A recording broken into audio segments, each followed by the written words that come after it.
निउसफ्राव नुबाय थादों। नाथाय दासिमहालागै अन प्रसेस दोनै 1 इयार बारलांनो नागिरदों।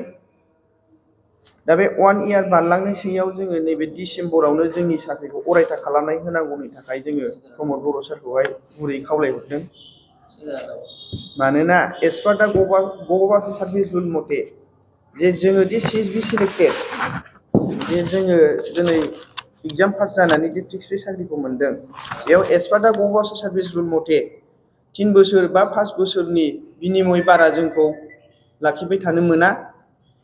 एफा गोबाव जोङो दा 11-12 बोसोर जानो हमबाय, नै 12 बोसोरानो जासिगोन नैबे मास जोबबानो।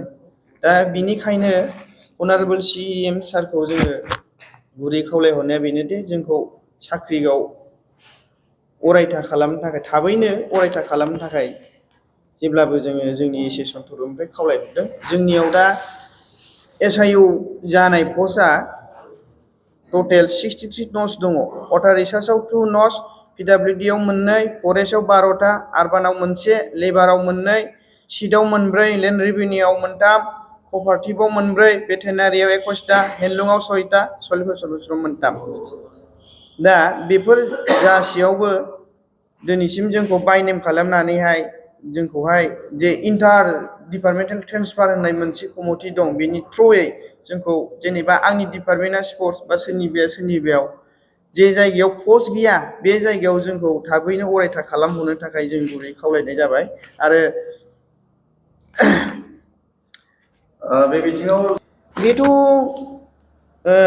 पार्सनेल डिपार्टमेन्टनि सेक्रेटारिनि सायाव सोनारो। दा पार्सनेल डिपार्टमेन्टआ जोंखौबो बुहुद खोथा होबाय थादों, होगोन गासिबो मोनजोबगोन मागोन होननानैहाय। दा गासिबो मोनजोबगोननि बेलायाव अन प्रसेसआव दोननानै 1 इयाराव थांगासिनो दं, खिन्थु दासिमबो जोंखौ रेगुलार खालामना होनो हायाखै। बिनि थाखाय जों बुहुद दुखु नांदों दा।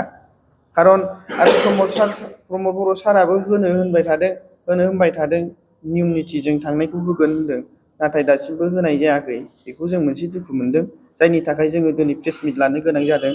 आरो जोंनियाव दा ग्रेड 4आवहाय 56 न'स दङ, बेयावबो माखासेया माइनास जाबावगोनसो आरो 4, 5, 6, 7 जनसोआ गावबा गाव डिपार्टमेन्टआव मोनलांदों। आरो ड्राइभारफोरनि दङ, ड्राइभारफोरनिया गासैहाय 39 दङ।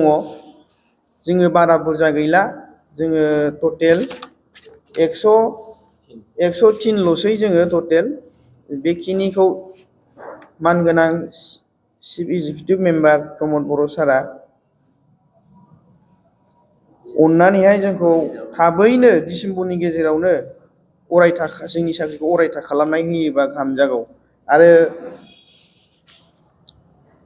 गावबागाव डिपार्टमेन्टआव जे जोङो CSB सिलेक्टेड, आंनि डिपार्टमेन्टआव दे जेनेबा पस्ट खालि जादों, बे पस्ट खालि जानायखौ आं दिनै मोननो थाङा, बेबायदि जानानै दं पार्सनेल सेक्रेटारिनि नियम मथे।